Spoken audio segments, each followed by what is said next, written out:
Hola, buenas tardes y bienvenidos a un sábado más en el Instituto Juan de Mariana. No, a lo mejor en la cámara no se ve, pero tenemos un lleno absoluto en la sala el aula del primer piso y en la de la segunda, en el segundo piso también, cosa que me encanta. Y que me encanta además que haya venido tanta gente a oír hablar de libros, de un libro que se llama La tiranía de los imbéciles, publicado por este caballero que me acompaña hoy, que es Carlos Prayón, aunque bueno, tú firmas con un seudónimo.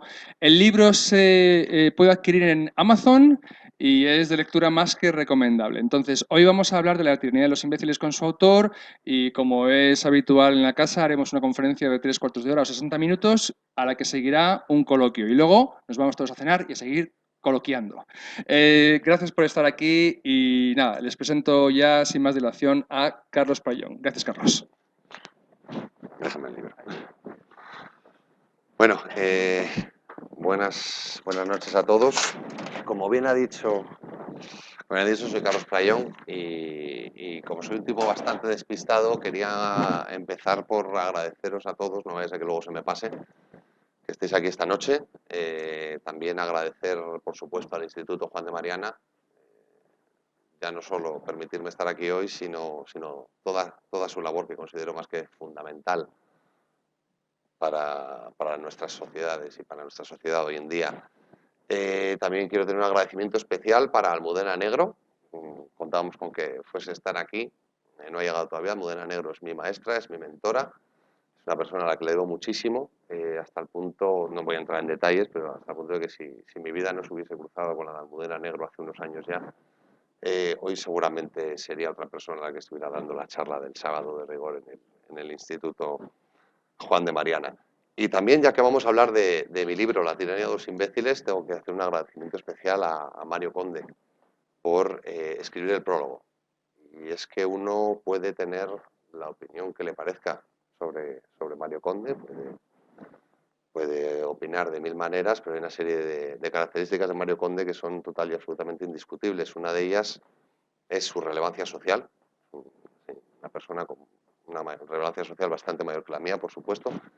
Es una persona con un bagaje cultural impresionante, y esto se lo reconocen incluso sus más acérrimos enemigos, y sobre todo, también es indiscutible, es un expresidiario.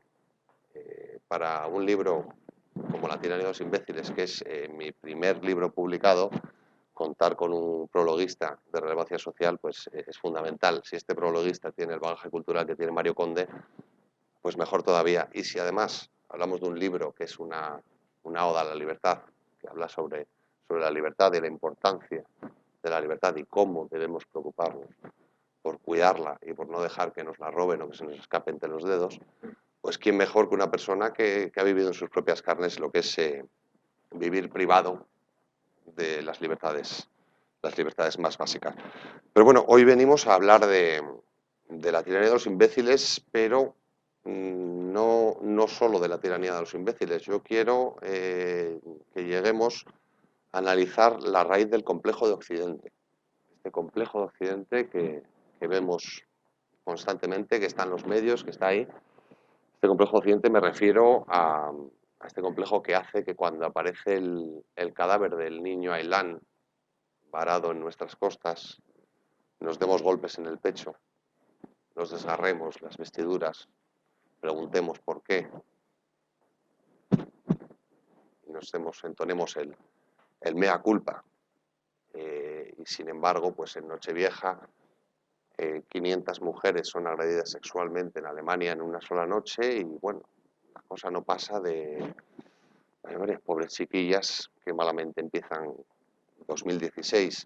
Ese complejo de Occidente que hace que tras eventos, masacres como lo de París o como el propio 11M que hemos vivido nosotros tan cerca, pues se nos invite a no responder, a asumirlo estoicamente. Prácticamente se nos dice, bueno, que nos lo estábamos buscando, raro que no nos haya pasado antes, como que en cierto modo tenemos la culpa y me refiero, y ese es el concepto, el complejo, lo que llamamos complejo de Occidente que quiero abordar hoy.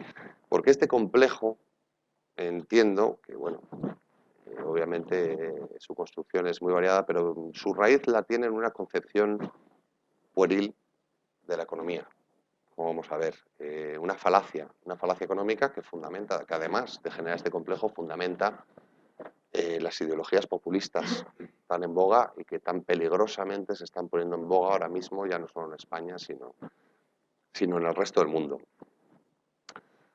Y para entender la relación entre una concepción errónea de la economía y el complejo de Occidente, y como una cosa lleva a la otra, pues hay que entender, o por lo menos para entender cómo yo veo esta relación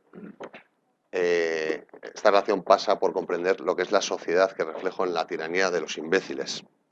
Entonces, bueno, ya que vamos a hablar de la tiranía de los imbéciles, pues aprovecho para presentar el libro, por aquello de que, bueno, hombre, a ver, yo cuando escribí este libro, obviamente lo que pretendía era un acto de generosidad altruista maravillosa, de compartir mis reflexiones con el mundo, pero, hombre, si se puede vender algún ejemplar que otro, pues tampoco me vendría nada mal, ¿no? Entonces vamos a hablar sobre el libro. Me preguntaban antes, oye, ¿qué libro es? ¿Qué género es esto? Y la verdad es que entiendo que por definición es un ensayo, pero en verdad lo que es este libro es un artículo de opinión que se me ha ido de las manos.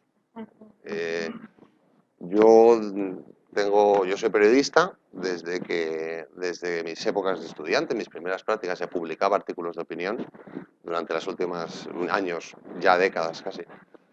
He publicado en diferentes medios. Hombre, no tengo una carrera fácil de seguir porque cuando no publicaba en Las Palmas de Gran Canaria estaba publicando en Portugal o estaba publicando en Gijón o estaba publicando en Inglaterra, siempre en medios locales o en un blog en internet. Sí. Me dicen que hay problemas con el audio y la transmisión. Claro. Hablar con este micrófono además?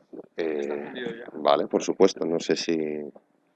Vale, a ver si que soy hombre, que yo no sé de hacer dos cosas a la vez. Vamos a ver. Pues eso. Siempre he escrito artículos de opinión, mis artículos de opinión sobre temas muy variados, sobre todo a partir de 2006, cuando se empieza a vislumbrar la tremenda crisis económica que todavía a día de hoy nos asola, centrado sobre todo en política y economía. Y sí que en todos mis artículos latía de fondo una misma idea. Yo, obviamente, mis disparos han ido hacia ZP, bueno, hacia ZP he tenido unos cuantos.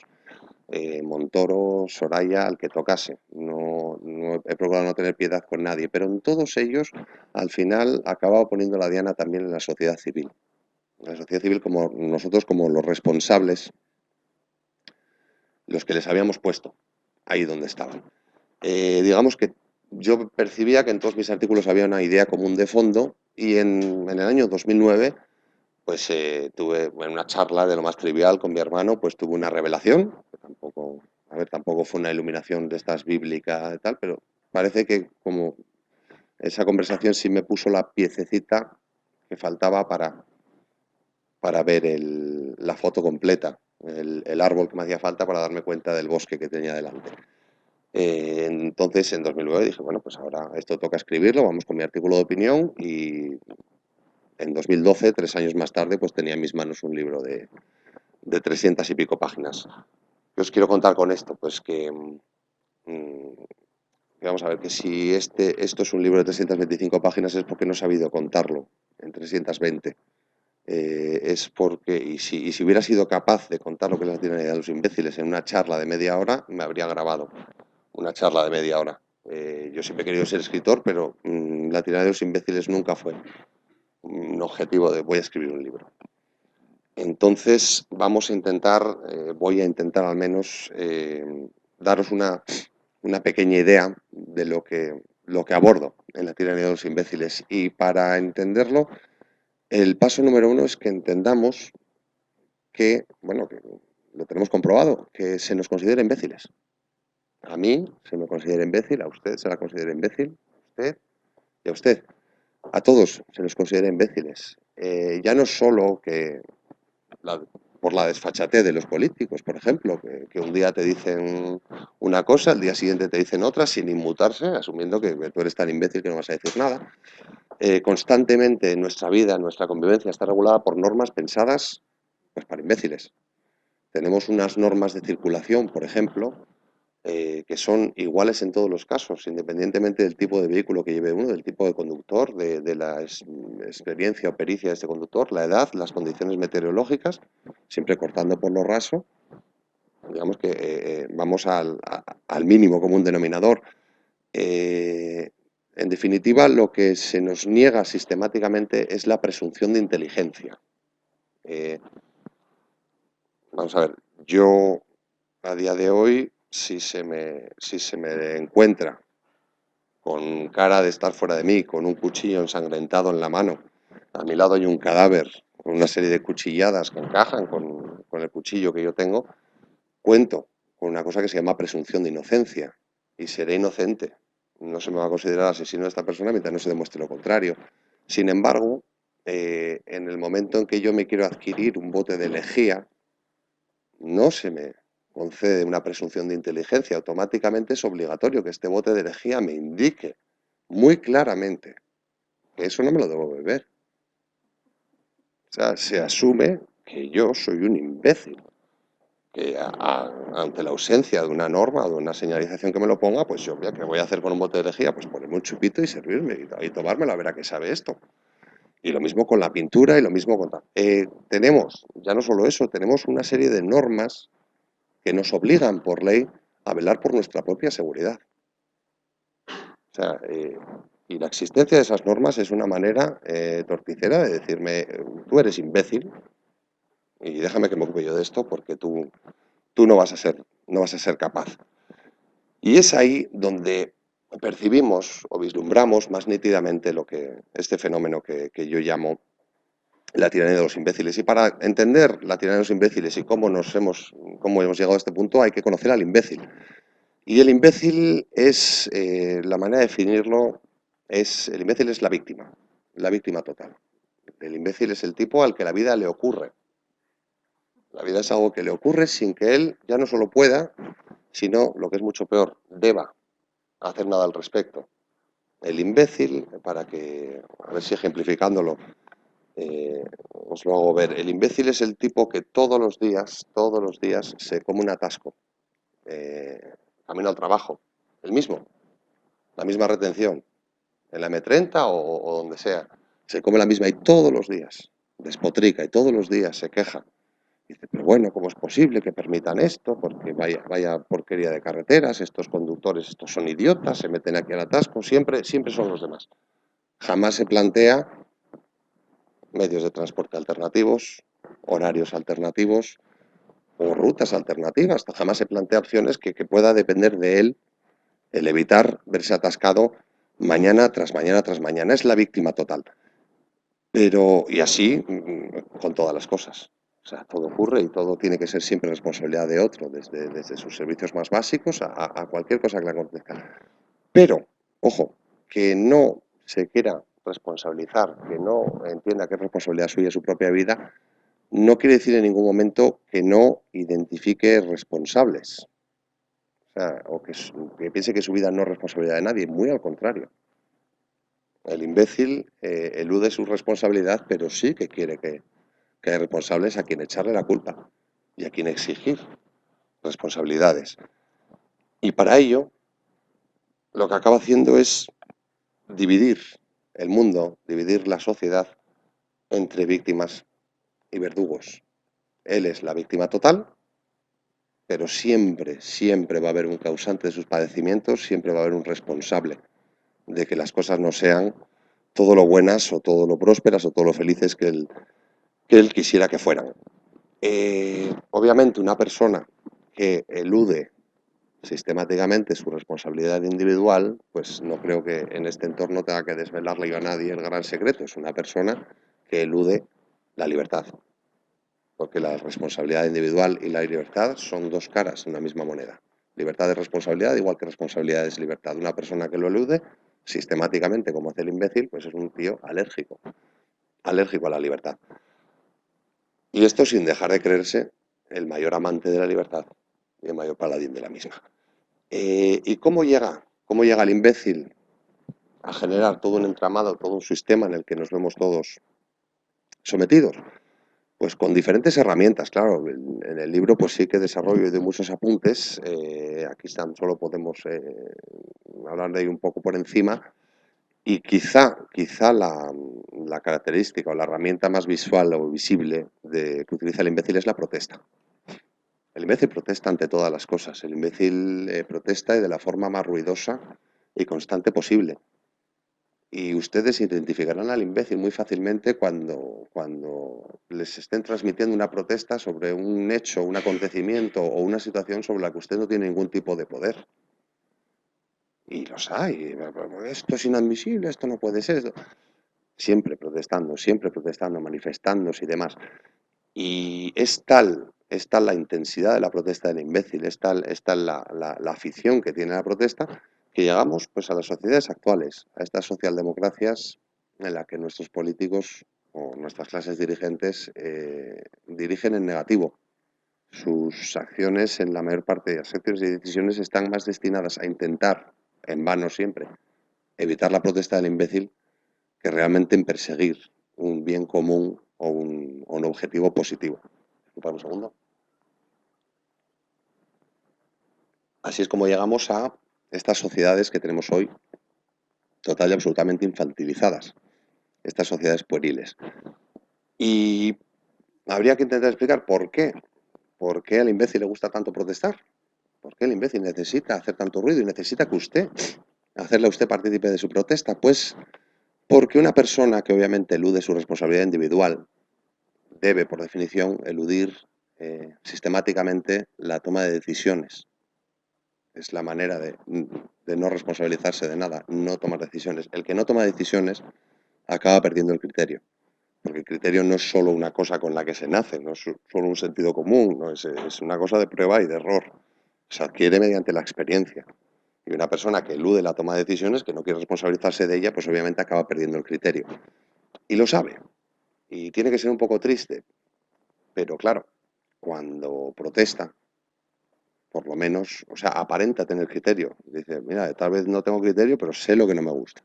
Sé lo que no me gusta y por eso necesita que sea tan ruidosa.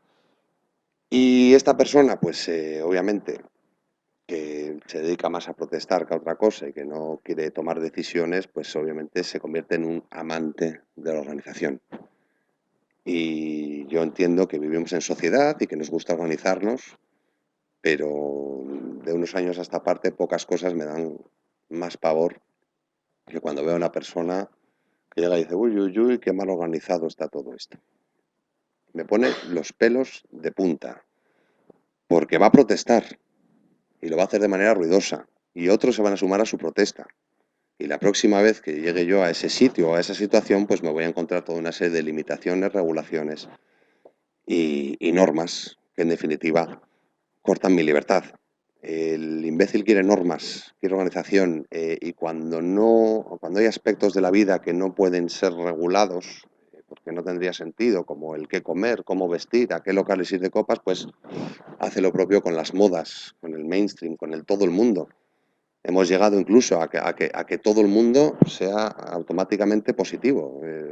Este bar está bien. Pues, ¿dónde va todo el mundo? ¿Qué tendrá que ver? Que vaya todo el mundo, ¿no? O sea, puede ser un desastre de sitio, ¿no? Pues es modas, costumbres, es sumarse a la masa y generar un colectivo porque como carece de criterio, solo en la masa y en el colectivo se siente arropado y siente, bueno, si lo hace todo el mundo, pues obviamente la típica frase de 100.000 consumidores no pueden estar equivocados. Joder, si pueden. De narices. De narices. Pueden perfectamente. 100.000 y 100.000 millones. Pueden. Pero para el imbécil, obviamente, pues esto no es así y se suma a ello, ¿no? Entonces, lo que quiere, en definitiva, es que, bien por normas sociales, bien por leyes, bien por regulación, a él solo le permitan actuar correctamente. Y se reafirma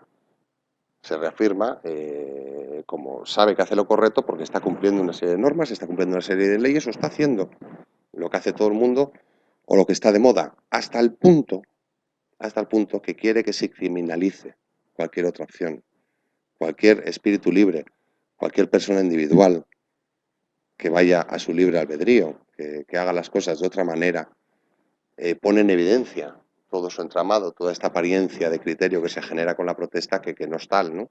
Entonces no puede permitirlo y al final se criminaliza o se estigmatiza socialmente, ¿no? Al final, pues el imbécil, esta víctima, lo que es por supuesto, una víctima real de lo que es el miedo. La falta de criterio se percibe, la llega a percibir como inseguridad, y esa inseguridad es un miedo. Y el miedo es un motor muy poderoso y es el gran motor que mueve nuestras sociedades a día de hoy. Y no sé si estoy condensando demasiado las cosas, espero que no se me haya perdido el personal. Pero bueno, para entender cómo un personaje tan pobrecillo como el imbécil llega a generar un entramado llamado la tiranía de los imbéciles a la que estamos sometidos todos y que pone en peligro, serio y grave peligro, nuestra libertad, tenemos que quizá pensar un poco en la historia, en cómo hemos llegado hasta aquí. La tiranía de los imbéciles no es algo que se haya inventado ayer, ni antes de ayer, ni que lleve cociéndose 2 años. De hecho, yo buscando en la historia, pues obviamente todos los... A ver, nuestro presente se ha generado desde el minuto 1 en el que la primera célula cobra vida. Pero yo hay 2 puntos de la historia en los que sí hago una especial parada. El primero de ellos es el siglo VI de nuestra era, que es cuando Justiniano establece el cristianismo como religión oficial. Aquí me vais a permitir hacer un pequeño inciso. No tengo ningún interés en criticar el cristianismo. De hecho, son las sociedades surgidas del cristianismo, las sociedades donde mayores cotas de libertad y progreso se han generado. O sea, no se entienda esto de la manera que no debe entenderse, pero sí que el cristianismo, el establecimiento del cristianismo como religión oficial en el Imperio Romano, yo entiendo que tiene parte de responsabilidad de lo que ocurre ahora. Por las características propias del cristianismo. Cuando Justiniano establece el cristianismo como religión oficial del imperio, lo que hace en realidad es utilizar una buena herramienta de dominación, porque el cristianismo, entre otras características, es una religión que conlleva una moral negativa, no invita a hacer, no invita a ser proactivo.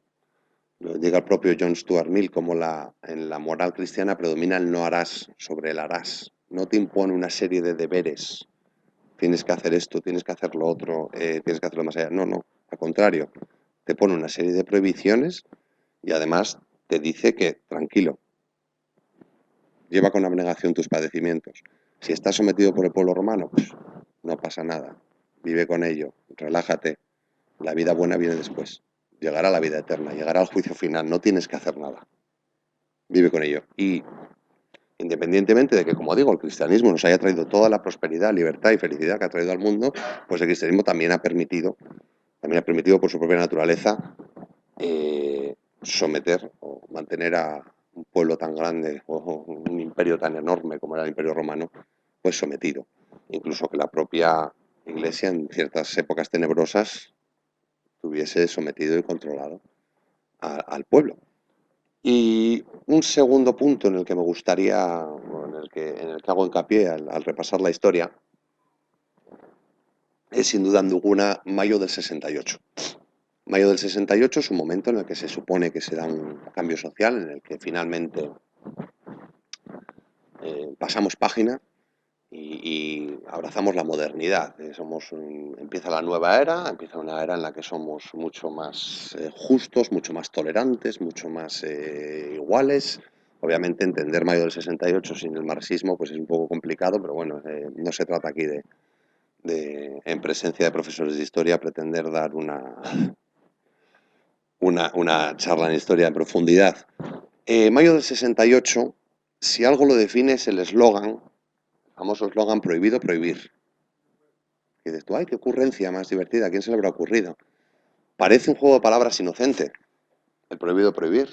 Dices, bueno, esto es un canto a la libertad, que no haya prohibiciones, que no, no señor, no está diciendo que no haya prohibiciones, no está diciendo pongamos fin a las prohibiciones, está diciendo prohibido prohibir.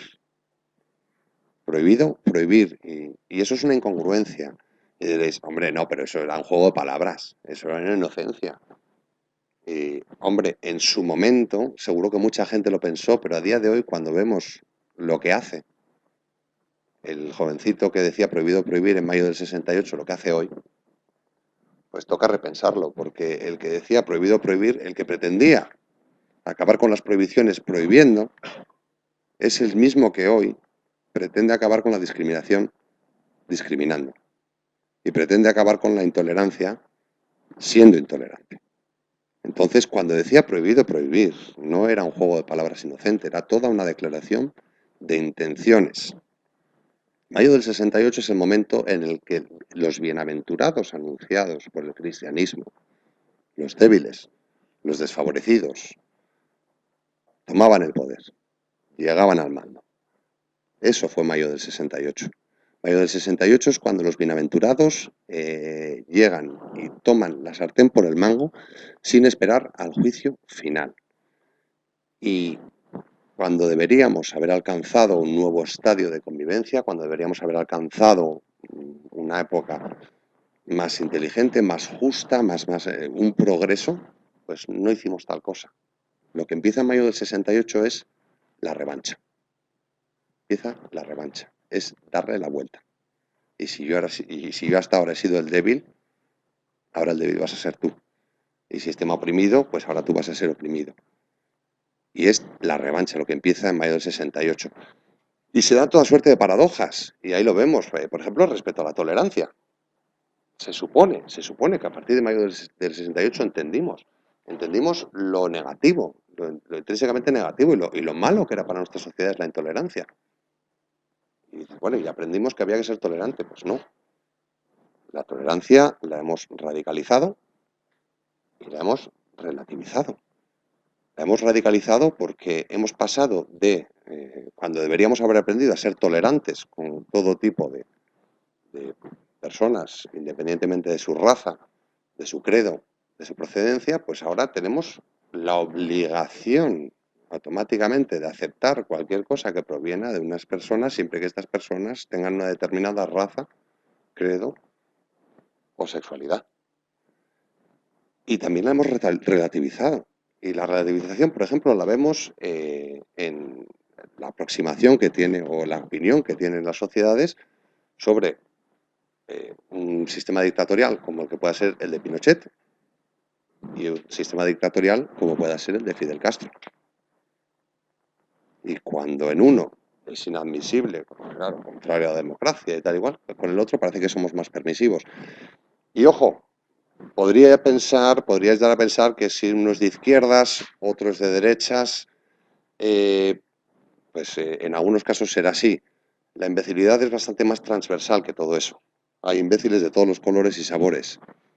Y la única diferencia entre el régimen de Pinochet y el régimen de Castro a ojos del imbécil es que mientras que el régimen de Pinochet contaba con el apoyo de las grandes potencias occidentales, el régimen de Castro no. Y especialmente lo podéis observar como antes de la caída del muro, el régimen de Castro tenía una serie de simpatizantes y como después de la caída del muro, cuando Castro se queda solo ante el gigante imperialista yanqui, en estos años cómo ha crecido esa simpatía o esa, digamos, ausencia de crítica al régimen que se vive en Cuba.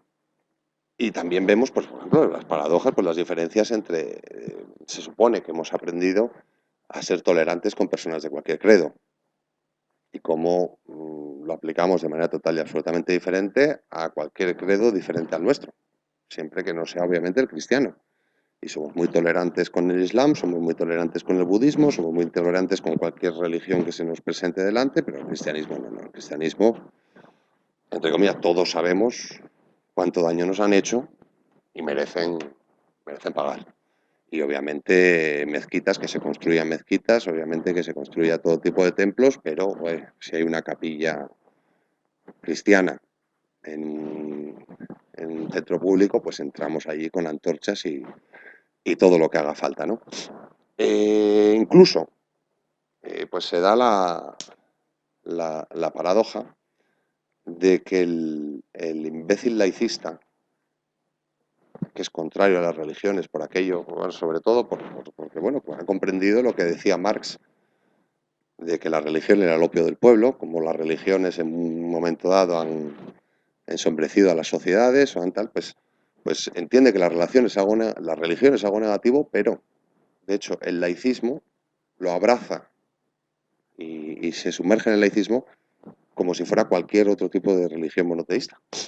Y es su nueva religión. O sea, ha cambiado una por otra. El fenómeno religión lo ha dejado, deja que siga ahí, y sin embargo, pues contra el cristianismo, pues vamos, pues va con todo el fuego, ¿no? Y se da ahí una paradoja que he tenido a bien llamar la doble paradoja del laicismo, que me gustaría explicaros. Que se basa en que, vamos a ver, la Iglesia, o sí, la alta, digamos, la religión cristiana o la Iglesia católica, ha transmitido desde siempre el mensaje de la virtud del débil, de los bienaventurados, el mensaje de que ser débil es bueno, de que ser débil tendrá su premio. Y cuando se materializa este mensaje, cuando este mensaje se convierte en una realidad en mayo del 68, pues ahí es donde se da la doble paradoja. Primera, porque el imbécil laicista que surge de mayo del 68, contra quien primero carga, es contra la Iglesia, que es la que le ha inoculado ese mensaje.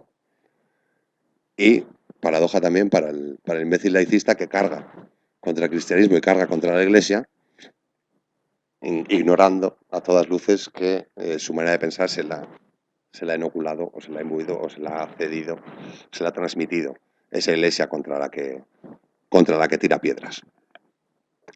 Y bueno, a mí, pues personalmente, que el imbécil laicista quiera que en vez de Navidad, digamos solsticio, pues es una cosa que me preocupa bastante poco, o que bueno, pues si Rita Maestre le da por entrar en tetas a una capilla, pues será muy raro que me pille dentro a mí. Entonces, bueno, es una cosa que en principio pues me pilla un poco de lado, pero claro, cuando estas paradojas ya afectan a otra serie de cosas de las que uno no puede escapar, como es la condición sexual de uno, o las características personales de uno, pues ya es más complicado. Y es el caso digamos, en su afán de buscar verdugos para toda víctima, digamos, el imbécil a día de hoy ha encontrado al gran verdugo, que sin duda es el hombre blanco, de mediana edad, heterosexual, de procedencia cristiana. Y a día de hoy somos tolerantes con cualquier tipo de persona, independientemente de su sexo, raza, credo, religión o todas las características que pueda tener. Menos con el hombre blanco, heterosexual, de mediana edad y procedencia cristiana. En televisión no se nos ocurriría jamás decir que los moros son X, que los negros son Y, que las mujeres son unas inútiles al volante o que los homosexuales son... Es que no, damos cuenta, no me atrevo ni a decir nada porque luego se lo cuelgan en YouTube, lo cortan y me meto en un lío. Ahora bien, decir que los hombres son unos payasos que solo piensan con el pito, que todo lo que quieren los hombres es fútbol y cerveza, que los hombres en cuanto te despistas arrinconan a la mujer en el entorno laboral. Los hombres, bueno, los hombres llevan el maltrato en la sangre. Los hombres, todo esto está perfectamente, o sea, se llega a celebrar. Entonces, es lo que digo, es una de las grandes paradojas y lo que nos hace vislumbrar que no hemos alcanzado un estadio de convivencia superior, como pretenden vendernos, que simplemente le hemos dado la vuelta a la tortilla. Era el hombre blanco, de mediana edad, heterosexual, de procedencia cristiana, el que era intolerante con otras religiones, el que arrinconaba a la mujer, el que era machista, el que era homófobo, que lo era, que no te digo que no. Pues bueno, pues ahora le toca pagar a él. Y simplemente, pues le damos la vuelta a la tortilla. Y por si os pensáis que esto es una reflexión que a lo mejor me he venido arriba, Pues si no os vale con los contenidos en media, pues podéis observar una realidad muy simple. Tras unos pocos años, poquitos años, en los que habíamos alcanzado un código penal en el que finalmente no se distinguía a las personas por su sexo, de unos añitos a esta parte, volvemos a tener un código penal que discrimina sexualmente. Y ahí queda eso. El imbécil, esta generación de imbéciles, padece el adanismo superlativo. Se creen más listos y más sabios que cualquiera que vino antes. Se creen iluminados por una verdad absoluta, que en realidad su verdad se reduce a que si antes las cosas se hacían de manera injusta y se hacían de manera poco inteligente, yo, haciendo lo contrario, necesariamente estoy haciendo las cosas de manera justa y de manera inteligente. Y ya no solo eso, o sea, tan interiorizado tienen ese convencimiento de que lo están haciendo bien, que no les vale con pretender modificar el presente. También modifican el pasado. O sea, y es esta generación de imbéciles los que quieren reescribir o reeditar, bueno, y que han reeditado una joya de la literatura americana como Huckleberry Finn, para que no se utilicen una serie de expresiones vejatorias que nunca se deberían haber puesto sobre el papel. Son los que nos cambian el famoso episodio de Bobadil, cuando su madre le dice, no llores como mujer, no. Ahora no sé si lo han cambiado por un no te aflijas o algo así, pero vamos, ¿cómo vamos a decir llorar como una mujer? Pues cambiamos la historia, da igual. Somos suficientemente listos. Y no solo eso, ojo, que eso ya es muy gorda. Es que se creen, el imbécil del día de hoy se cree mucho más listo, inteligente y sabio que todos los que vendrán detrás. Y lo cree firmemente. Vamos a ver. Hemos llegado a un acuerdo, se supone, supuestamente, hemos comprendido finalmente que un sistema educativo como el que padecimos, o padecisteis alguno de vosotros, un sistema educativo en el que hubiera unos niveles de exigencia, que se pudiera en un momento dado llegar a vejar a los alumnos con orejas de burro y bueno, pues,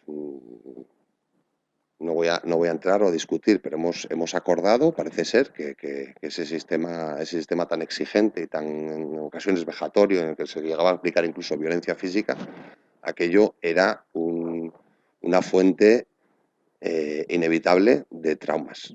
Era una educación traumatizante y traumatizadora. Y yo creo que en eso estamos todos un poquito de acuerdo, por lo menos nos han convencido un poco a todos, ¿no? Pues bien, siendo así de traumatizante y así de traumatizadora, son miembros, son personas que han crecido sometidos a esa educación traumatizante y traumatizadora los que me dicen hoy cómo debe ser la educación para mis hijos.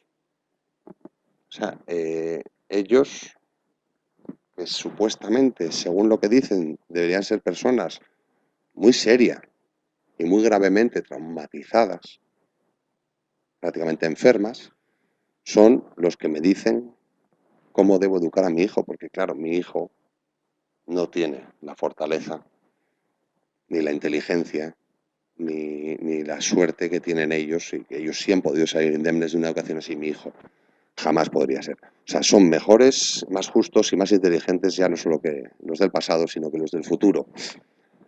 Pero bueno, no dejan de ser unas víctimas, no dejan de ser unas personas que no quieren tomar ningún tipo de decisión, no dejan de ser unas personas que tienen alergia a su libertad.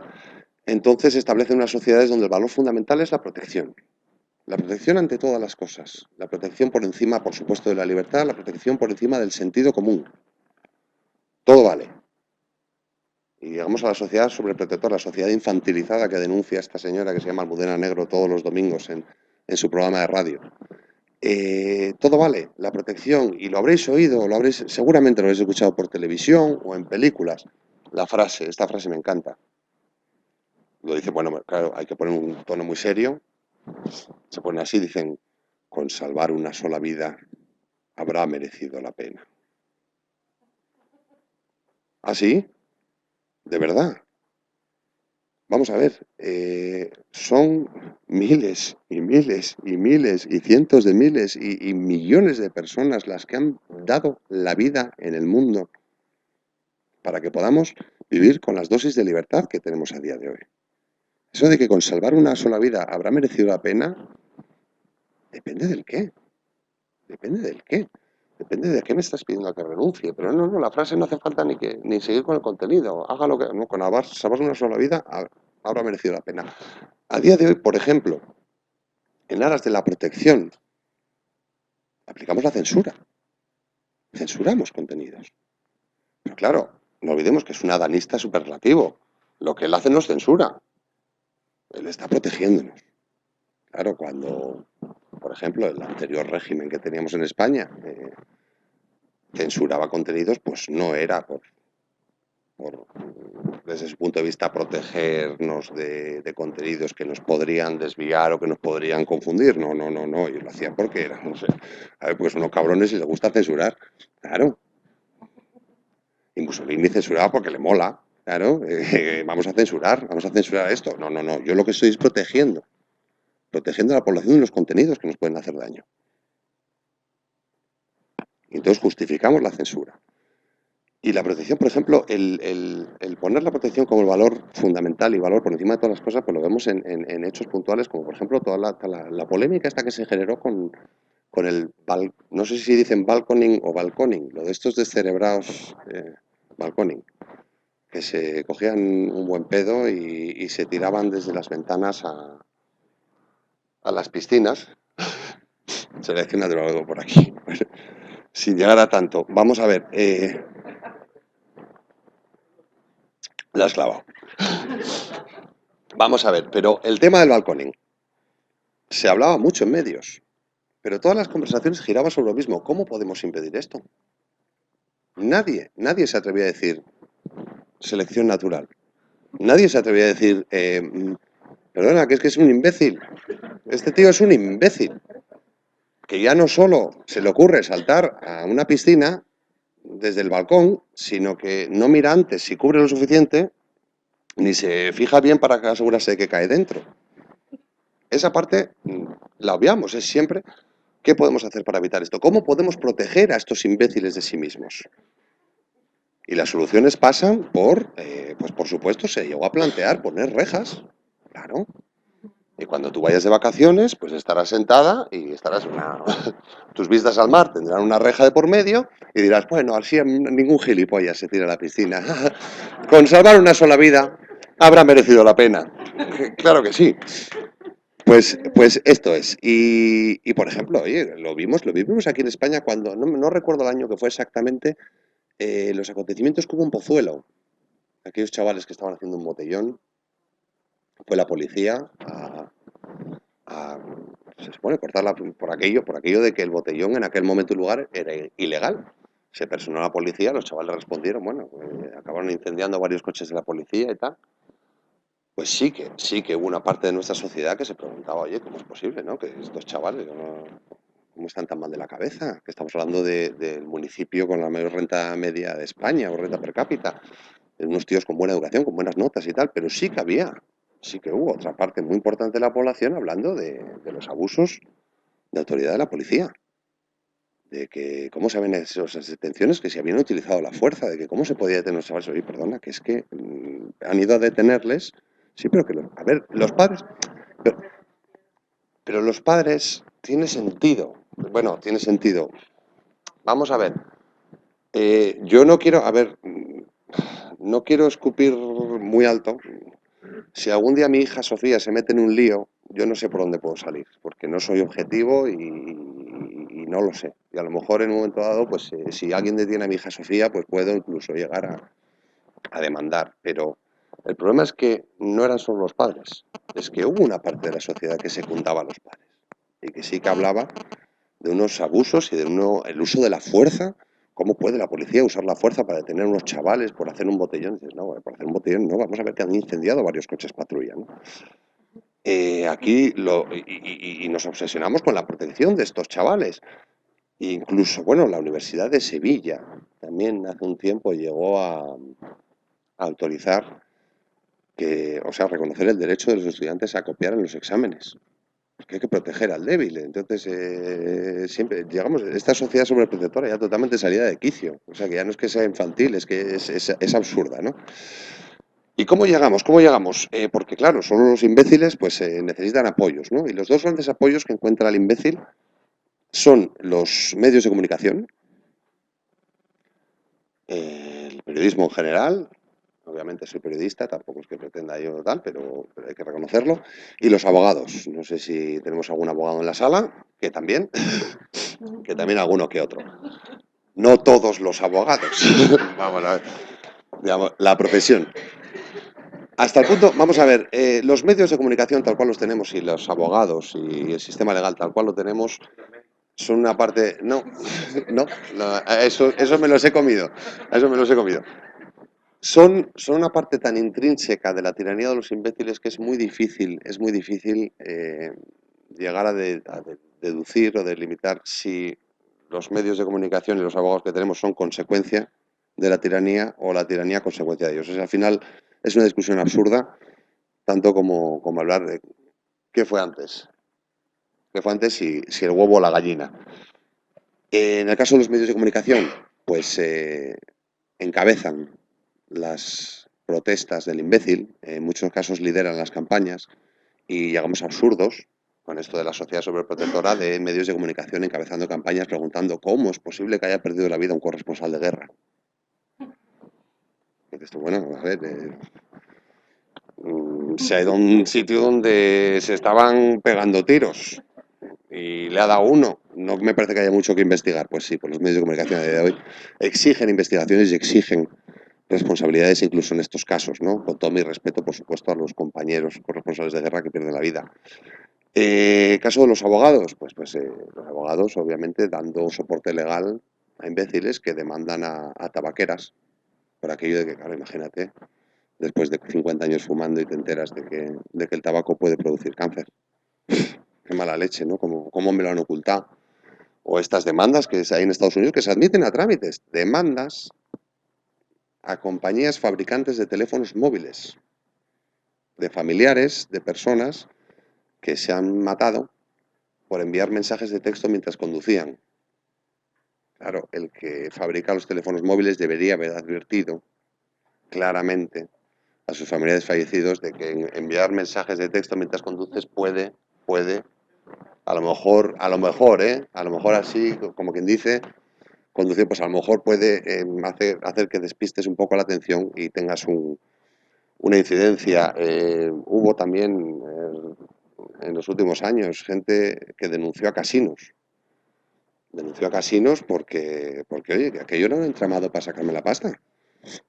Que es que fui al casino, me invitaban a beber para que estuviera borracho y para que jugara más de lo que yo quería jugar y para que perdiese. Pero que no fue una vez. Que eran denuncias por actitudes que habían mantenido esos casinos durante años. O sea, que no es que fuera una vez y no sabía dónde me metí y me han liado, no, que es que, a ver, que estos tíos durante años me han sacado tanta pasta. Y me atrevo y los denuncio, y se admite a trámite. Y esto, claro, estamos dando soporte legal a la tiranía, ¿no? Pero bueno, me estoy derivando un poco, me están dando el toque con el tiempo. Vamos a ver. Abogados y medios de comunicación. Quería hablar un poco de cómo hacen para condicionar la política mediante el electoralismo, pero bueno, resumo que el imbécil, en verdad, está movido por el miedo, y el miedo, como el motor más importante de nuestras sociedades, lo que genera es un voto reactivo.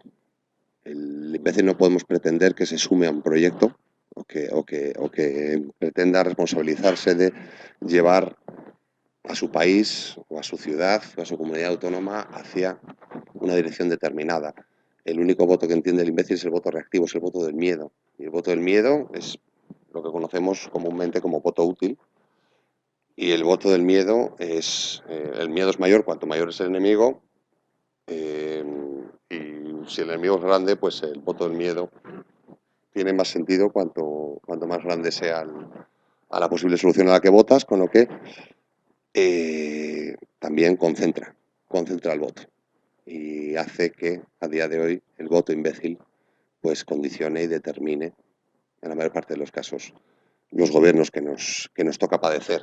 El libro abarca muchísimo más, abarca mucho más, pero bueno, como me dicen que resuma, vamos a ver, cualquiera que haya estado atento se da cuenta que, que si yo por un lado defino al imbécil como el experto en echar balones fuera, el que siempre encuentra responsables ajenos para todas las cosas, y ahora os digo que el problema de nuestra sociedad es la tiranía de los imbéciles, que es una cosa que nos hacen los imbéciles, que por supuesto son unos tíos que ninguno está en esta sala, pues a lo mejor nos rasca un poco la cosa. Entonces, deberíamos hablar de imbecilidad. La responsabilidad es abrumadora. Incluso el más libertario de los libertarios que quiere asumir toda y cada uno de los ápices de la responsabilidad en un momento dado, en un cabreo, dice, pero bueno, pues que alguien arregle esto. Es inevitable. Vivimos en sociedad y necesitamos derivar parte de nuestra responsabilidad. Necesitamos que ciertos aspectos de nuestra convivencia estén derivados. Entonces, claro, cuán de quicio saquemos esto, pues nos lleva a cotas mayores o menores de imbecilidad. Y llegamos al niño Ailán. Y el niño Ailán también, si habéis estado atentos, decís, oye, perdona, si la imbecilidad es precisamente eludir la responsabilidad y con el niño Ailán lo que hacemos es todo lo contrario, golpes en el pecho y considerarnos, uy, espero que eso no lo haya cogido el micro, y sentirnos responsable, pues a lo mejor aquí se da una paradoja, ¿no? Y la verdad es que podría parecerlo, pero no.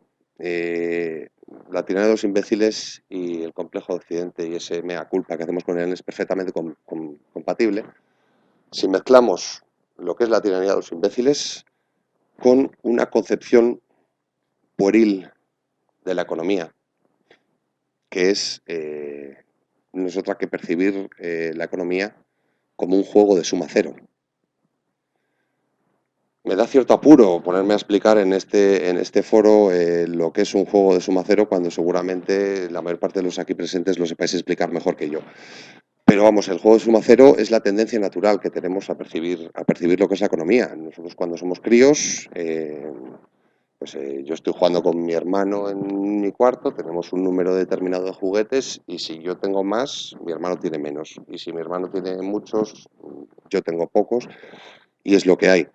A un niño es muy difícil explicar la diferencia entre lo que son bienes concretos, lo que es el dinero, o lo que es la riqueza, o la economía como el ente dinámico y en constante transformación que es, ¿no? Claro, cuando esta percepción nuestra de los juguetes, de las cantidades finitas, la extrapolamos al mundo y a la economía, cuando pensamos que la economía y la riqueza también es un bien limitado, pues es cuando claro, tú dices, oye, pues si tenemos un determinado número de manzanas en el mundo y el 90% están en Luxemburgo, pues nos quedan pocas manzanas a los demás. Pero es que la riqueza no es así. La riqueza no es así, pero nosotros hacemos esa relación indiscutible por ignorancia y entonces entendemos que si, igual que pasa con las manzanas o pasaba con mis juguetes, si en una parte, digamos en mi país, si hay una serie de personas que tienen menos de lo que necesitan y hay otras que tienen más de lo que necesitan, automáticamente hacemos la relación. Y no tiene por qué ser así para nada, porque la economía no es un juego de suma cero. Y percibirlo como tal es lo que sirve de cimientos a los populismos que estamos viviendo a día de hoy. Pero eso no quiere decir que los populismos nos hayan inoculado esta concepción en plan, nos han juntado en una sala y vamos a decir, vamos a inocularles el concepto de suma cero, que así luego son carne de cañón para nosotros.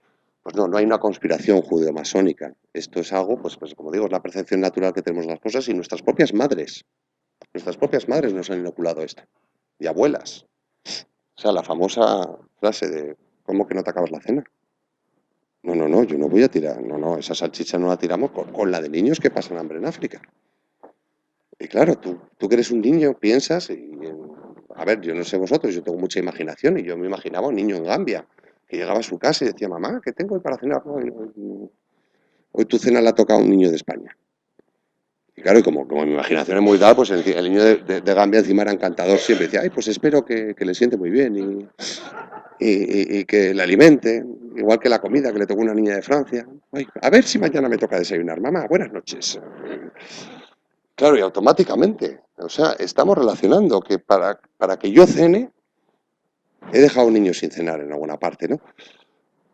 Pero esto, claro, la economía no es un juego de suma cero. La economía, la riqueza, se puede generar sin cogerla de ninguna otra parte. Se genera, de hecho, sin cogerla de ninguna otra parte. Y por eso, tan simple como ver que nosotros cuando hablamos de una economía medimos el Producto Interior Bruto. Si la economía fuese un juego de suma cero, tal cual nos quieren hacer creer, o queremos por naturaleza, haríamos un inventario nacional. La política económica sería tan sencilla como ver, bueno, a ver, ¿qué es lo que hay? ¿Dónde hay poco? Aquí, ¿dónde hay mucho? Aquí, hay resuelto. Ya está. Que, bueno, os acabo de resumir el programa económico de Pablo Iglesias, no sé si os habéis dado cuenta. O sea, prácticamente es eso. Pero claro, hay un concepto que no se explica a la gente joven. Y un concepto muy sencillo, que es la generación de economía. No se les explica. Algo tan simple como que si yo tengo 1 euro de patatas, 1 euro de huevos y 1 euro de aceite, sal, cebolla y gas, yo eso lo proceso y lo convierto en una tortilla de patata cuyo valor en el mercado son 7 euros. Y que automáticamente he generado 4 euros de riqueza. Y he generado 4 euros de riqueza sin que nadie en todo el mundo se eche la mano al bolsillo y diga, coño, yo tenía 4 euros. O sea, no, se han generado. Y esa es la belleza y la maravillosidad y lo alucinante de la economía, pero algo tan sencillo y tan absurdo y tan tonto que dices, una tontería que me estás diciendo. Ignorar esto, obviar este hecho, tiene un peligro y unas consecuencias nefastas. Nefastas. Nefastas, porque ya no solo. O sea, cuando esto lo combinamos con la tiranía de los imbéciles, pues claro, toda esta generación de perroflautas, convencidos de que el mundo les debe algo. Pues claro, dices, oye, nada es responsabilidad tuya. Pero su colección de derechos se la saben de sobra. No. Vives en Occidente, tú tienes derecho a vivir en una casa estupenda, a tener el coche que tú quieras, a tener la mujer que tú quieras. Claro, este tío cumple 20 años y dice, ¿y mi casa? ¿Quién la tiene? ¿Dónde está? Porque, o sea, está ahí. Lo que pasa que, a ver, ¿quién tiene dos? ¿Quién está ocupando mi casa? Claro, lo que no transmitimos en ningún momento es, no, tienes la responsabilidad de construirla. Y para construirla no tienes que robar los ladrillos de la casa de ningún otro. Puedes construirla desde cero, puedes generar esa riqueza, ¿no? Y claro, cuando lo combinamos con la sociedad de la tiranía de los imbéciles, pues esto es dinamita. Porque para el imbécil, pues el juego de suma cero es lo más autocomplaciente que existe. Un tío que elude la responsabilidad, nada es responsabilidad suya. Si yo no tengo toda la riqueza que yo querría tener, no es porque no la haya generado, no es porque me falte capacidad o porque me haya faltado esfuerzo, es porque otro la tiene. Si me das un minuto para sintetizar. Muy bien, ya me estoy poniendo nervioso. Pues eso, es lo más autocomplaciente que hay. Y recordamos que la tiranía dicotomiza, separa siempre entre víctimas y verdugos, entonces, pues obviamente mis carencias no son responsabilidad mía. ¿De quién son? De los que más tienen. Problema, ya sintetizando. A ver si consigo resumir esto. Si confundimos generación de riqueza con acumulación de riqueza y pensamos en el que ha sido el mayor generador de riqueza que ha conocido el hombre, que no es otro que el libre mercado, pero no lo entendemos como un generador de riqueza, sino como un acumulador de riqueza, y el acumulador de riqueza la acumula a base de privar a otros. ¿Qué concepción nos queda del libre mercado? ¿Qué concepción nos queda del capitalismo? Pues obviamente, aunque no lo sepamos, al igual que nos sentimos amantes de la libertad y en realidad en muchos casos estamos exigiendo que nos liberen de nuestra propia libertad, pues nos consideramos amantes del libre mercado, pero en realidad tenemos inoculado un anticapitalismo, porque lo percibimos realmente como el causante de las injusticias y de las desigualdades en el mundo. Se queda ahí inconscientemente como un pecado original con el que vivimos, y ellos lo que utilizan los populistas, obviamente. Saben que está ahí, algunos porque lo ven igual se lo creen, o otros porque saben que lo tenemos y lo utilizan, y luego pues te lo adornan pues un poco, pues esto, como dicotomizamos entre víctimas y verdugos, pues ellos hacen cosas diferentes, como llevar al bebé al Congreso, para dejar claro que ellos no son como los otros, que son los causantes de todos nuestros males. Y no puedo saber.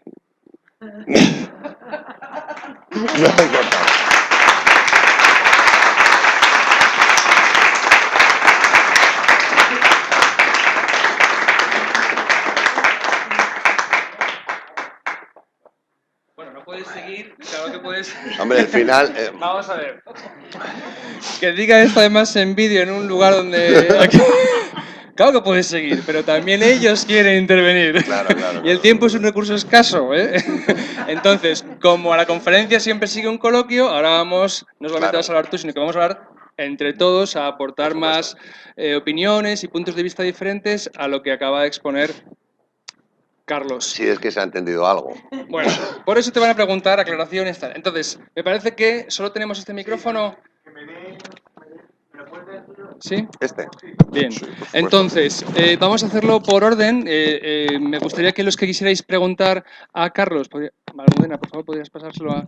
Levantaseis la mano y yo voy a daros el turno y el micrófono, ¿vale? Os lo paso, luego me lo devolvéis y se lo doy a él para que él, la respuesta quede grabada. Entonces, número 1, ahí está Javier. Más preguntas, 2, 3. Empezamos con las 3. Javier, adelante. Sí, hola, Carlos. ¿Se oye? Sí. Sí. Vale.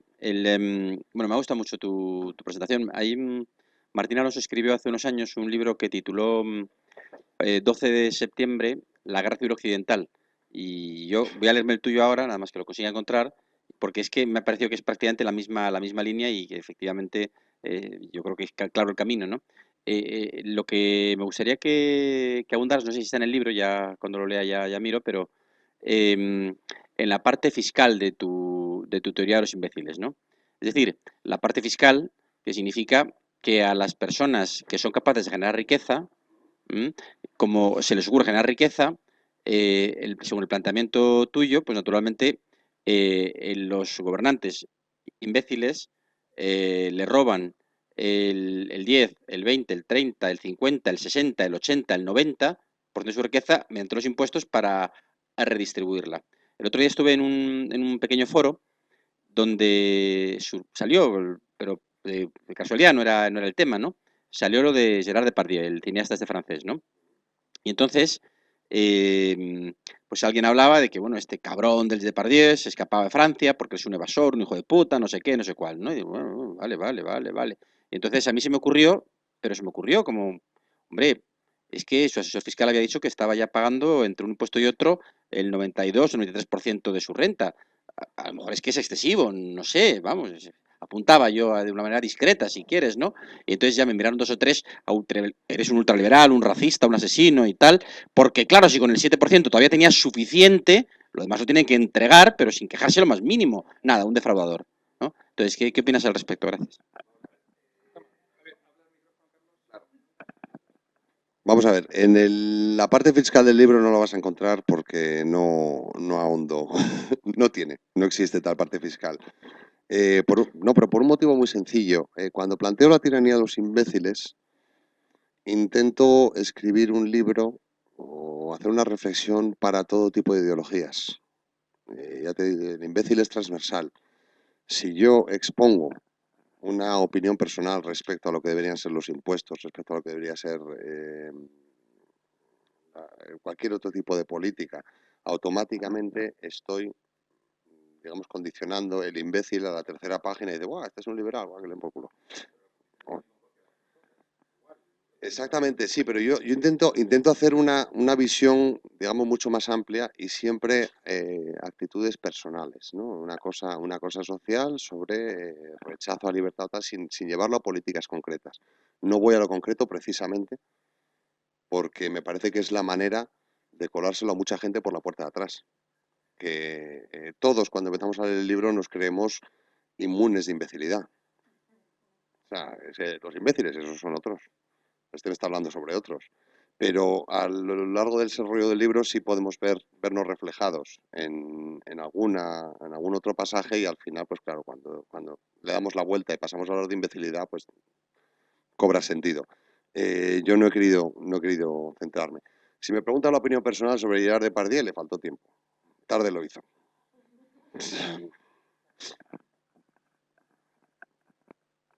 Buenas tardes. Bueno, primero quería liar con una cosa que sí estoy muy de acuerdo con el español que has dicho, en plan, el español es determinista, mira siempre al contexto y echa culpas, echa pestes.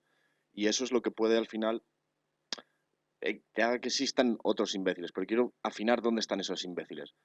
Hay un principio que tal vez sí me habría gustado que hubieras expresado, que es el hecho de que el pueblo es soberano, al fin y al cabo.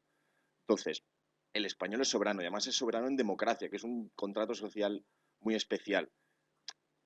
Democracia, en concepto básico, simplemente es que todos valemos uno. Entonces, el 51, que al final lo que ocurre en España es más o menos eso, el 51%, pues es propia al 49% del resto de su riqueza. Entonces, me gustaría afinar a ver qué te parece el hecho de que el imbécil es ese 49% y somos los que toleramos.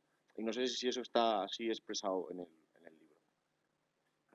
Vamos a ver, en el libro sí que, así como no había una parte fiscal, sí que hay una parte en la que dedica lo que es la democracia, el concepto de la mayoría. La mayoría lo que estás diciendo, ¿no? Que porque la democracia al final no deja de ser la dictadura de la mayoría, donde el 51% de la población puede hacer lo que le dé la gana con el otro 49%. De ahí lo que exponía el peligro que tiene el imbécil, porque el imbécil concentra sus votos. El voto del miedo se concentra mucho y tiene mucho más peso específico a la hora de determinar quiénes son nuestros gobernantes y quiénes dirigen nuestros designios que el voto individual de criterio y coherente. Entonces, Para mí, el imbécil lo estás poniendo como el 51%. No, para mí el imbécil es el del 49%. De hecho, el del 51% es tremendamente inteligente. Porque si echa pestes, si echa pestes del conjunto y dice en plan, ¿cómo me las ingenio yo para echando pestes poder sobrevivir? Genera una cosa que se llaman derechos. Y un derecho para mí significa una obligación. El concepto más básico siempre es la integridad física. O sea, si yo tengo derecho a la integridad física, vosotros tenéis una obligación de no agredir. También no existe un derecho. Siempre es un brindis al sol. Entonces, para mí el imbécil soy el 49. Bueno, yo soy el primer imbécil de la leche, me trabajo, pago impuestos y soy un imbécil. Y el otro es listo, muy listo.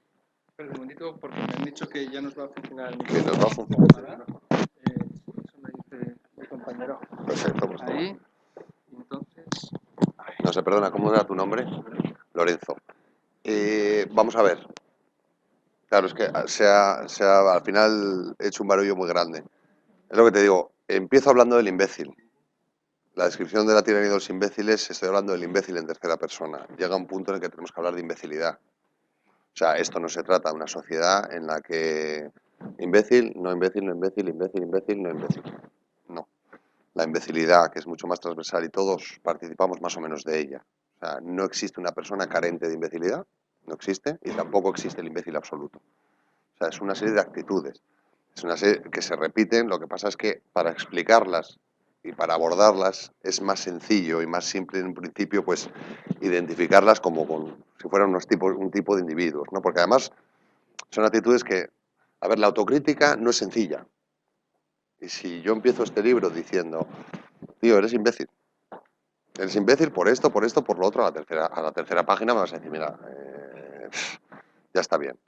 Pero en cambio, si yo te digo, yo aprovecho que conozco la tiranía de los imbéciles, entonces lo que te digo, ¿sabes quién es el culpable de tus padecimientos? El imbécil. Y dices tú, sí. Sabía yo que había un responsable. A ver. Entonces te lo empiezo a contar, pero claro, llegamos a un punto en el que ya toca caretas fuera. Toca. ¿Qué es lo que te digo? ¿Qué es lo que te digo? Si te hago una charla entera explicando explicándote que el imbécil es aquel que busca responsables ajenos para todos sus padecimientos, y lo que os digo es a todos los que estáis en la sala que el responsable de vuestros padecimientos es un imbécil, que es un tío que está ahí fuera, la cosa no cuadra. Pero vamos, es que es un poco, ahí nos metemos en la metafísica ya No, pero sí cubre, perdona, Lorenzo, sí cubre, el libro sí cubre, tiene un capítulo muy extenso dedicado a democracia, mayoría y demás. Lo que pasa es que no podíamos, no había tiempo. Sí, Sí, hola, buenas noches. Sí, buenas noches. primero agradecerte la exposición. Y bueno, quizás son temas un poco tangenciales los que yo voy a tocar, pero Ujú. has comenzado hablando del complejo de Occidente y lo has Sí. mencionado en alguna que otra ocasión.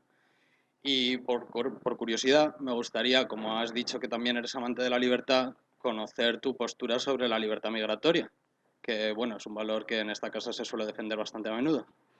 Eso por un lado. Y luego una segunda pregunta, si pudieras contestarme también o aclararme. Ujú. Cuando has hablado de la historia y has dicho que Justiniano en el siglo VI establece por decreto la religión oficial del imperio como el cristianismo, quería que me explicaras cuál es la diferencia con Teodosio en el año 395 haciendo un decreto bastante similar, imponiendo el cristianismo como religión oficial del imperio. Pues vamos a ver. Empezando por la última, ahí me has pillado con todo lo gordo. Yo cuando estudié en su día la historia, pues la historia del cristianismo, pues era 313, era la fecha en la que Constantino la legalizaba y a mí me habían dicho. Exacto. Y el que no te digo que no, pero tenemos un profesor de historia aquí que a lo mejor nos aclara, a lo mejor he metido la pata. Hay gin tonic luego, hay gin tonic luego. No, pues la verdad es que lo desconozco. Lo desconozco. De todas maneras, hombre, si lo tengo que corregir, lo corregiré sin duda. Pero me resulta irrelevante. Me da igual que sea el 395, que sea el 6. El tema es cuando se establece, o sea, es por la naturaleza del cristianismo que con todos sus valores más que positivos, que no me cansaré nunca de alegrarme muchísimo de proceder de tener procedencia cristiana, sí que es una buena herramienta para someter a pueblos, por también su naturaleza. O sea, tiene sus dos caras, ¿no? Tiene sus consecuencias. El tema del complejo de Occidente. El complejo de Occidente, al final, pues claro, he tenido que resumir porque nos quedamos sin tiempo. El complejo de Occidente no es ni más ni menos que un anticapitalismo, un rechazo al capitalismo, que muchos de nosotros tenemos de manera inconsciente. Lo que venía contando. Nosotros, al entender la economía como un juego de suma cero, al no pararse nadie a explicarnos lo de las patatas y la tortilla, algo tan simple como eso, no podemos evitar entender que cuando hay gente que pasa hambre, eso es culpa de los que no la pasan. Que lo vemos correlacionado, que a ver, que no voy a decir, no voy a negar ahora las injusticias, no voy a negar ahora que unas economías explotan a otras en el mundo, o sea, tampoco nos volvamos idiotas. Pero tampoco nos vamos a volver tontos, pero que no necesariamente, o sea, la riqueza no se sustenta sobre la pobreza de otros. Pero al verlo así, pues claro, tú cuando ves, piensas que la riqueza es acumulación, pues y la riqueza la trae el capitalismo, pues el capitalismo es acumulación a costa de otros, el capitalismo es malo. Y tenemos, al igual que tenemos al hombre blanco heterosexual de procedencia cristiana y de mediana edad, pues tenemos la sociedad capitalista, con su pecado original, como la causante de las injusticias del mundo, y aunque no lo verbalicemos así, o sea, al igual que somos amantes de la libertad, pretendiendo que nuestra libertad se haga cargo del Estado, pues nos va al libre mercado, pero en el fondo sí que tenemos ahí un anticapitalismo que es lo que expresamos con el niño Ailán. Por eso entendemos que es culpa nuestra, porque nosotros somos culpables, o sea, estamos viviendo así, o sea, nuestra vida se sustenta sobre la desgracia de Ailán. Y es lo que en el fondo creemos inconscientemente. Y ahí viene el complejo. Y la libertad migratoria. Me pides que me pronuncie sobre la libertad migratoria. Yo no No, vamos a ver, la libertad migratoria, yo creo que las migraciones deben estar controladas y reguladas. Yo no soy ni xenófobo, ni racista, ni muchísimo menos, pero la libre entrada de todo el mundo me parece una barbaridad. Porque desde un punto de vista económico puedes destrozar una economía y los primeros afectados con una libre entrada de inmigrantes son los propios inmigrantes. Porque a mí, un subsahariano, que eso a mí me hace gracia cuando la gente dice, es que vienen a robarte tu empleo, te roban tu puesto de trabajo. No, perdona, a mí un subsahariano que no sabe hablar español, que viene en pelotas y muerto de hambre, ese no me va a robar a mí un puesto de trabajo. O sea, y si me lo roba tengo un problema. O sea, pero si en vez de entrar uno, entran 15, pues se van a robar ese puesto de trabajo entre ellos. O sea, el primer afectado de una inmigración descontrolada es el propio inmigrante.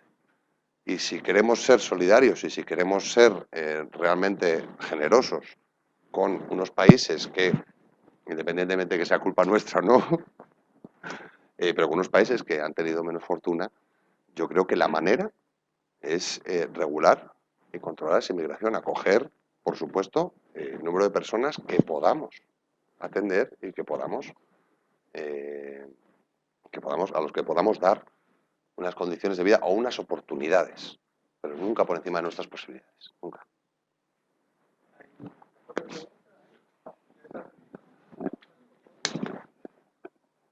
Gracias. Bueno, también agradecerte que enfocas con humor un tema un tanto dramático como profundicemos y tal, ¿no?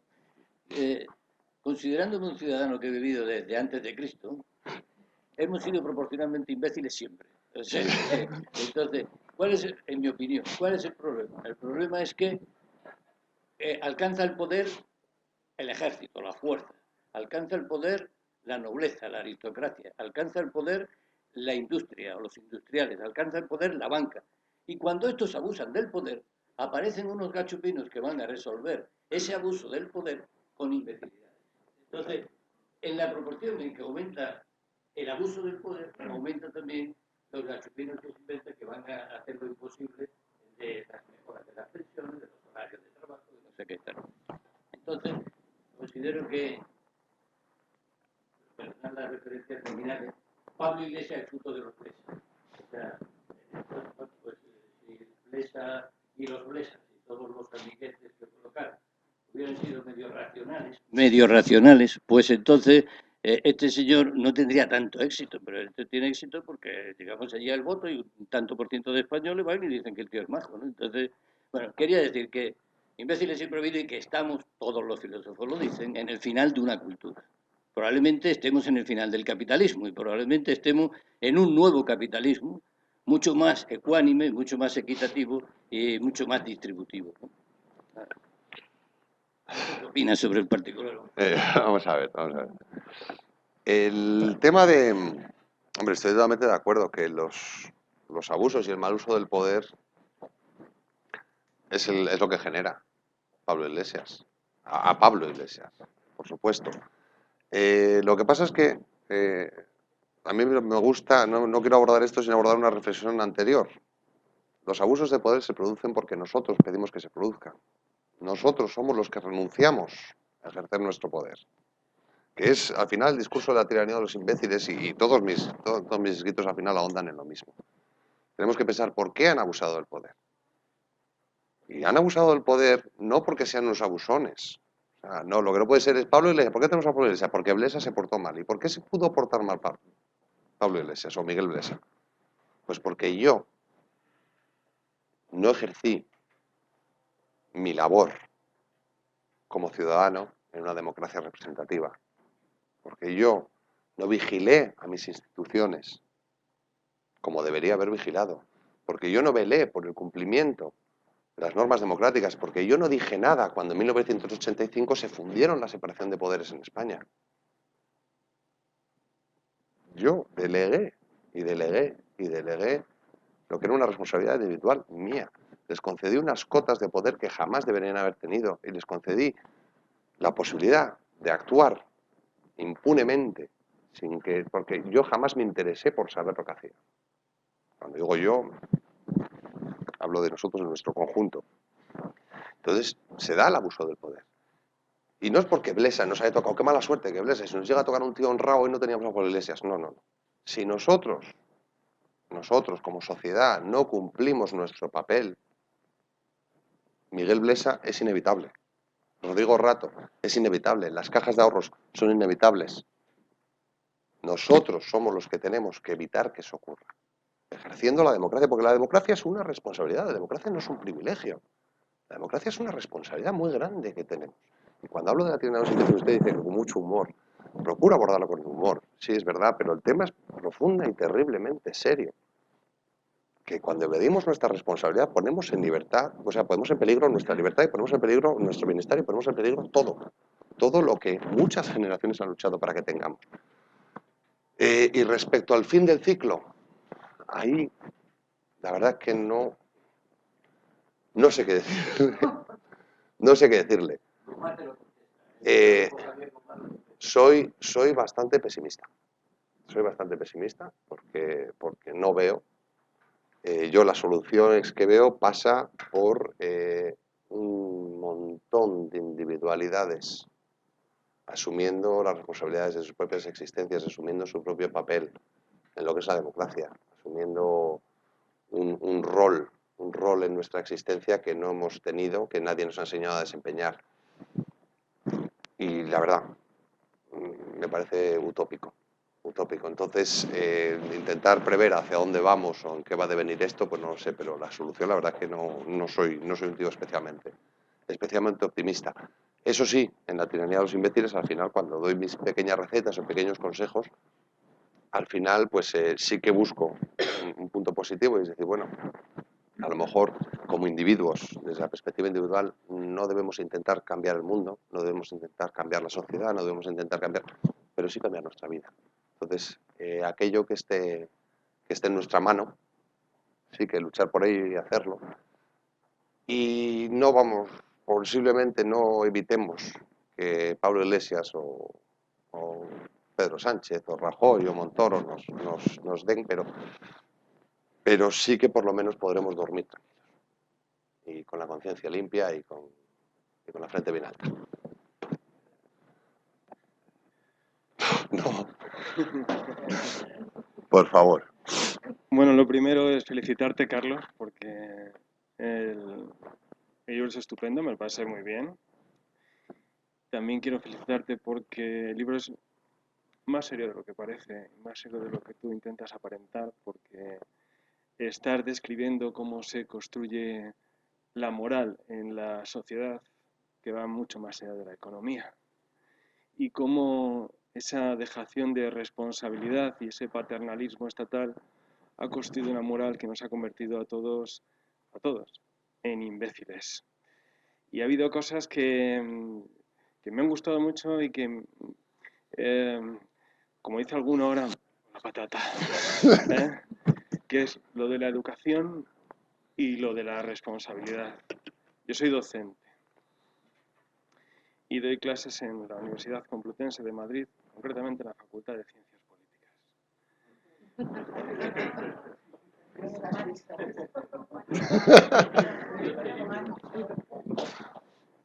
Tomen asiento.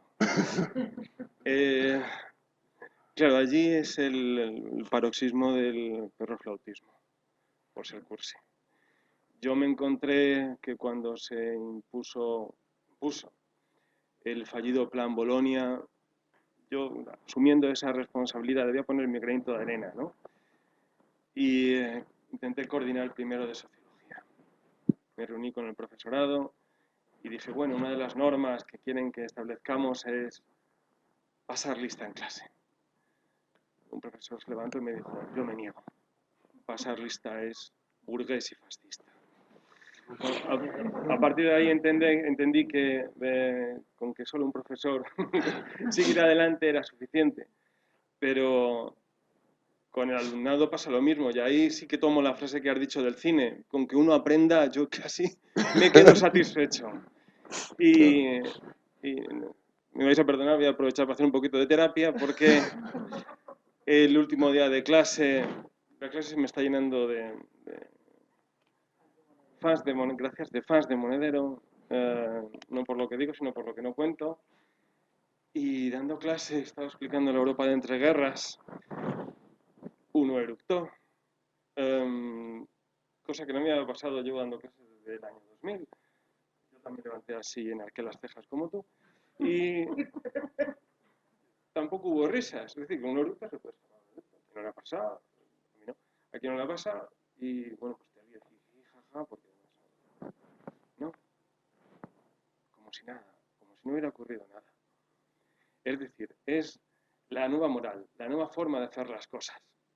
Allí no hay normas de ningún tipo. Somos idiotas o imbéciles completos.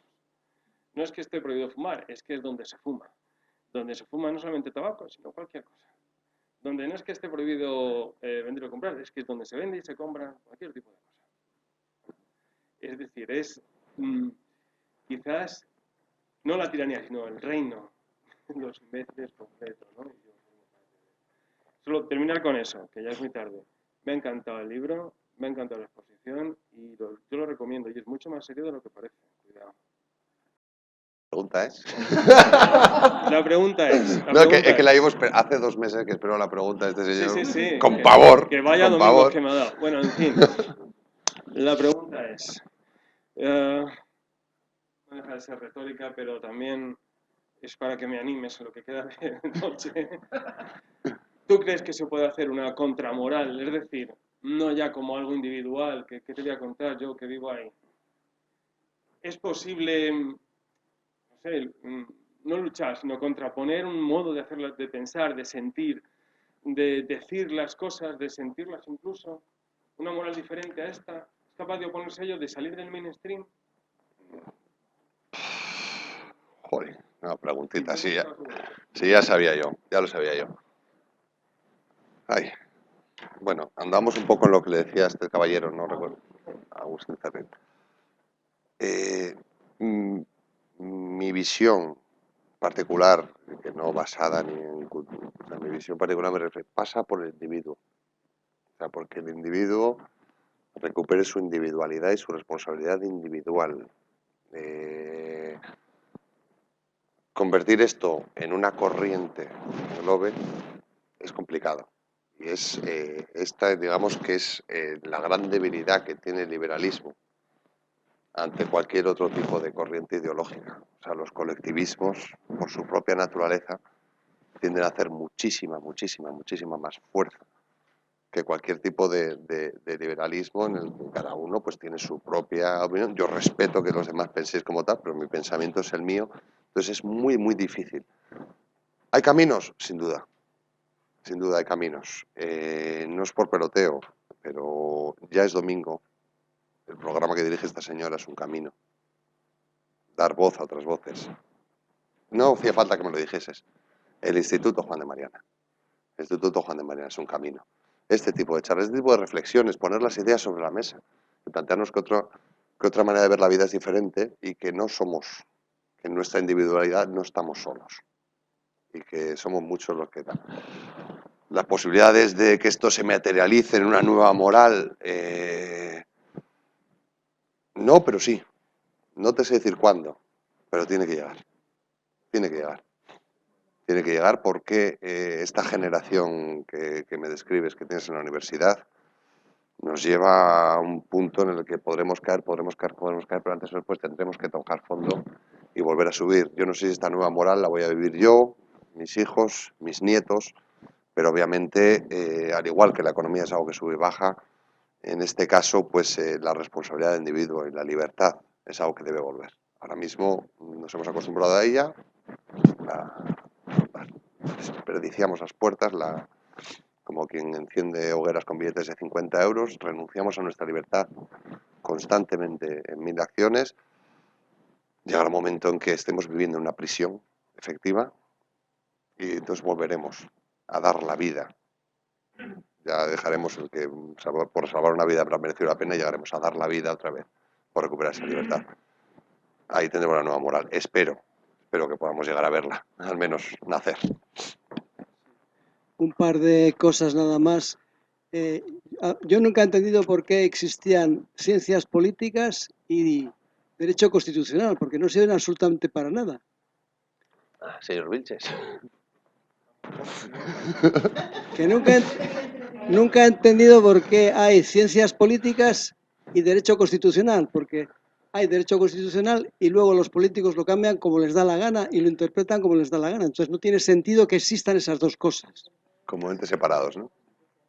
Y la otra es que yo hace unos cuantos meses no conocía quién era Pablo Iglesias y tampoco conocía quién era el Pedro Sánchez. Entonces el problema está en que los medios de comunicación nos están vendiendo democracia y lo único que hacen es vendernos un cuento chino en el que ponen a unas gentes, las elevan de la nada a un sitio donde ellos pueden hablar con ellos y tener noticias y tener realimentación y vivir del cuento, y nosotros como conejitos esperando que la sociedad se reúna y tenga medios para rebelarse contra eso, que no los tenemos. Vamos a ver, respecto a lo de ciencias políticas y derecho constitucional, no sé ni qué decir. Pues seguramente tenga usted razón, pero vamos, no me atrevo a pronunciarme. Respecto al otro, el papel de los medios de comunicación en todo esto, cómo los medios de comunicación en un momento dado encumbran, los medios de comunicación en un momento dado hunden. Albert Rivera estaba llamado a ser el gran protagonista en estas elecciones. Las últimas encuestas que publican justo antes de la campaña parece que ya se pone en un puesto excesivamente arriba, excesivamente amenazador. Hay que hundir a Rivera. El hundimiento de Rivera con vaso comunicante hace la subida de Podemos y ahora estamos con lo que estamos. ¿Somos marionetas en manos de los medios de comunicación? En plural, sí. En individual, yo no. Y volvemos a lo de siempre. Tenemos que asumir una responsabilidad, tenemos que entender lo que son los medios de comunicación y no nos podemos dejar guiar. Y lo que no podemos ser es fans de un canal de televisión y que nos bombardeen y bombardeen y recibirlo todo sin procesar. Claro, es muy complicado lo que estoy diciendo y obviamente cuando hablamos a nivel colectivo, pues sí, pues los medios de comunicación están teniendo una responsabilidad de todo esto bestial. Bestial. ¿Cómo se resuelve esto? Volvemos a lo de siempre. No creo que exista una serie de leyes, normas y tal que podamos imponer a los medios de comunicación, que podamos... No. Lo podemos arreglar solo desde nuestro lado de la pantalla. Y lo podemos arreglar, pues yo puedo arreglar que a mí no me afecte o no me condicione en exceso, esta señora que no le condicione en exceso, y cuantos más consigamos saber digerir, saber procesar y saber interpretar lo que nos está dando los medios de comunicación y por qué nos lo da, menos efectividad tendrán. Por desgracia, me gustaría poder dar un escenario, una solución, una varita mágica, pero yo es que creo en la empresa privada y creo que los medios de comunicación deben ser privados y cualquier otro tipo de solución pues pasaría por un monopolio estatal de los medios de comunicación con un Estado que realmente funcionase y que nos pusiese una televisión en condiciones. Soy demasiado contrario a eso. Entonces, me quedo solo con la primera solución, por utópica que resulte. Bien, ¿dónde está la siguiente pregunta?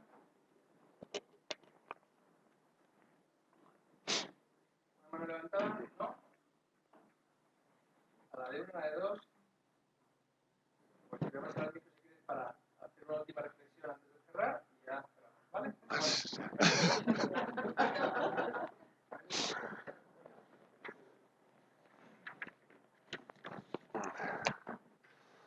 Bueno, pues resumiendo,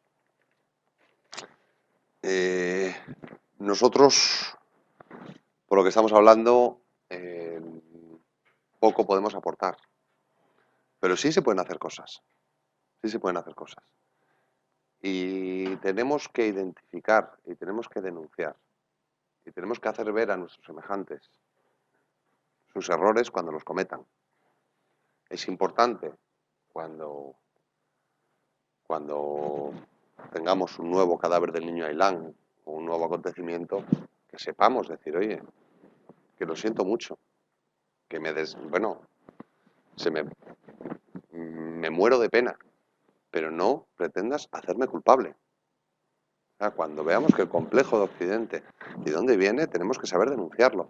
Cuando alguien está haciendo el imbécil y está comportándose de manera imbécil y quiera renunciar a su responsabilidad y decirle, oye, perdona, ¿sabes que al hacer esto estás renunciando a tu libertad? ¿Sabes que cada vez que pretendes que el Estado se ocupe de facetas de tu existencia, estás dándole dosis y facetas de tu libertad al Estado? ¿Estás renunciando a ella?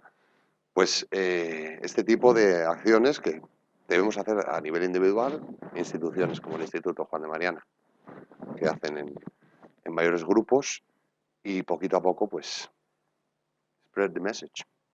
Hacia esa nueva moral de la que nos habla el señor Vilches, que ojalá alcancemos un día más pronto que tarde. Gracias a todos.